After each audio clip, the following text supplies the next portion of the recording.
ये आकाशवाणी है। अब आप विमलेंदु पांडे से समाचार सुनिए। वित्त मंत्री पी चिदंबरम ने भारतीय रिजर्व बैंक से नए बैंक लाइसेंसों के लिए दिशा निर्देश को अंतिम रूप देने और उसके लिए आवेदन स्वीकार करने को कहा है।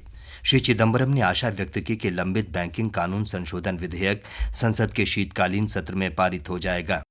श्री चिदंबरम कल नई दिल्ली में सार्वजनिक क्षेत्र के बैंकों के प्रमुखों के साथ बैठक के बाद संवाददाता सम्मेलन को संबोधित कर रहे थे।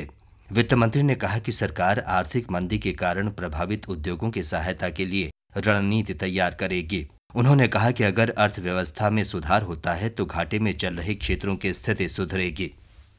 वित्त मंत्री आज नई दिल्ली में देश के उत्तरी राज्यों के मुख्यमंत्रियों और सार्वजनिक क्षेत्र के बैंकों के प्रमुखों के साथ बैठक कर रहे हैं। बैठक में ऋणों, विशेषकर कृषि, अति लघु और लघु उद्योगों, आवास और कमजोर वर्गों से संबंधित ऋण मानकों तथा ऋण जमा अनुपात सहित अनेक मुद्दों पर विचार किए जाने की संभावना है। कावेरी निगरानी समिति ने कर्नाटक को निर्देश दिया है कि वो अगले पखवाड़े तक तमिलनाडु को 4.81 टीएमसी फुट पानी जारी करे।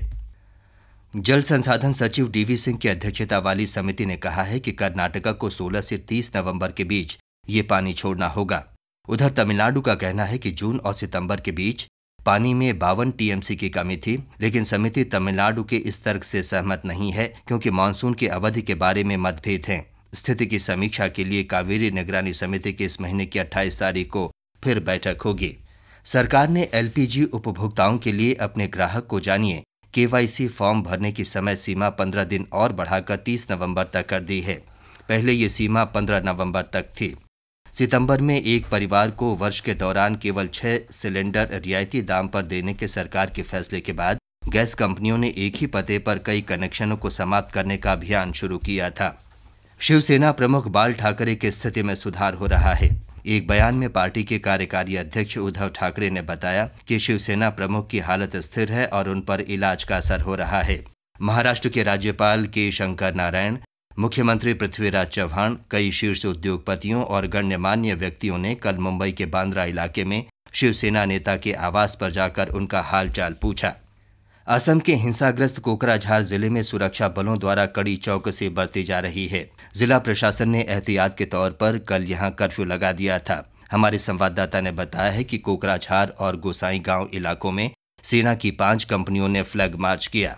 जम्मू कश्मीर में उग्रवादियों ने कल श्रीनगर के डल झील क्षेत्र में बुलवर्ग मार्ग पर स्थित शराब की 2 दुकानों के कर्मचारियों पर गोलीबारी की, जिसमें एक व्यक्ति मारा गया और 4 घायल हो गए।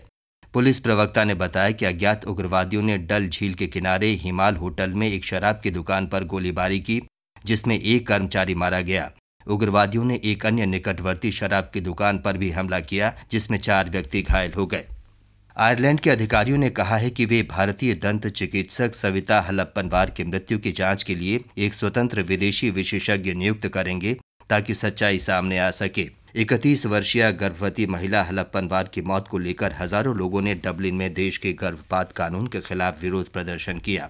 आरोप है कि गर्भपात की अनुमति न दिए जाने के कारण उनकी मौत हुई। भारत ने श्रीमती सविता की मृत्यु पर चिंता प्रकट की है।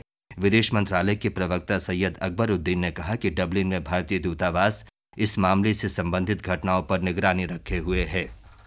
इसके साथ ही ये समाचार बुलेटिन समाप्त हुआ।